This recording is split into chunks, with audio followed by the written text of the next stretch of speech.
Hello મિત્રો, SP online એકેડમીમાં તમારું બધાનું આજે સ્વાગત છે। તો આજે આપણે મિત્રો એક વાત કરીએ ગુજરાતના કૌભાંડ વિશે। તો યુવરાજસિંહ જાડેજાએ લેટર બોમ્બ દ્વારા એક મસ્ત કે એમને ખુલાસો કર્યો છે કૌભાંડ વિશે। તો અલગ અલગ સગા બે ભાઈઓએ અલગ અલગ જાતિના સર્ટિફિકેટ કાઢી મેળવી સરકારી નોકરી।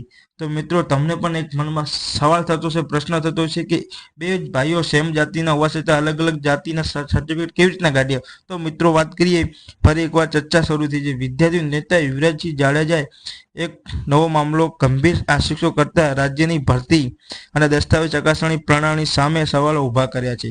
તેમાં દાવા મુજબ એક પરિવારના સગા બે ભાઈઓ અલગ અલગ જાતિના પ્રમાણપત્રો આધારે સરકારી લાભ અને નોકરી મેળવી હોવાની શંકા વ્યક્ત કરવામાં આવી છે। મિત્રો, સગા બે ભાઈઓ અલગ અલગ જાતિના સર્ટિફિકેટ કાઢી મેળવી સરકારી નોકરી। મિત્રો, આણે યુવરાજસિંહ જાડેજાએ કહ્યું છે કે મિત્રો જોઈ શકો છો, યુવરાજસિંહ જાડેજાએ જાહેર કરવા કરેલા દસ્તાવેજો આધારે એવો દાવો કર્યો છે કે એક ભાઈએ અન્ય પ્રસાદ ઓબીસી નો પ્રમાણપત્ર મેળવીને આધારે સરકારી નોકરી મેળવી, જ્યારે બીજો ભાઈ અનુસૂચિત જાતિ એસસી પ્રમાણપત્રના આધારે સરકારી નોકરી મેળવ્યો આક્ષેપ છે।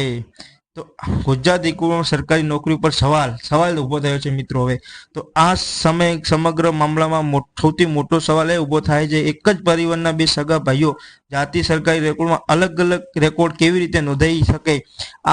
આ ભરતી ગુજરાત હાઈકોર્ટ બોર્ડ દરમિયાન થયેલ દસ્તાવેજ ચકાસણી સંબંધિત વિભાગોની કામગીરી સામે પ્રશ્નો ઉભા થયા છે। તો મિત્રો, આપશે વધુ એક એવો પ્રશ્ન દાવો કરવામાં આવ્યો છે, સંબંધિત વ્યક્તિ અગાઉ સ્થાનિક સ્વરાજ્યની ચૂંટણી દરમિયાન એક અલગ શ્રેણી જાતિ પણ રજૂ કર્યું હતું। આવા દાવાઓ સાથે સંબંધિત થાય તો સમગ્ર મામલો માત્ર ભરતી ગુજરાત હાઈકોર્ટ સ્કેમ સુધી મર્યાદિત નહીં, પરંતુ ચૂંટણી પ્રક્રિયા અને પ્રમાણપત્ર જારી સુધી પણ તપાસનો વિપક્ષ બની શકે છે।